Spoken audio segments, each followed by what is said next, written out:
యెహోవా నాకు వెలుగును నా రక్షణనే ఉన్నాడు, నేను ఎవరికి భయపడదును.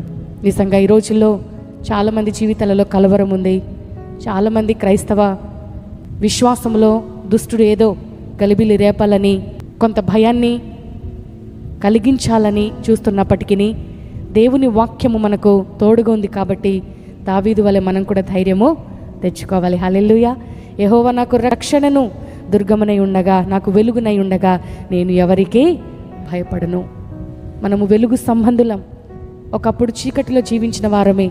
చీకటి క్రియలు మనల్ని ఏలుబడి చేశాయి, లోకం మనల్ని ఏలుబడి చేసింది.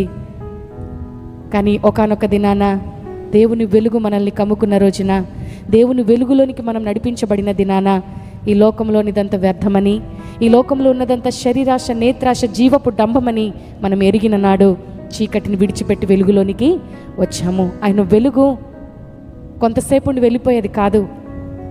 ఆ వెలుగు మనల్ని జీవితాంతము నడిపించేది. హల్లెలూయా. ఆ వాక్యమే వెలుగుగా, కృపాసత్య సంపూర్ణునిగా, మన త్రోవలకు వెలుగుగా, దీపముగా ఉండి మన జీవితాంతము మనకు అడుగు ఊపిరి వరకు నడిపించే వెలుగు. హల్లెలూయా.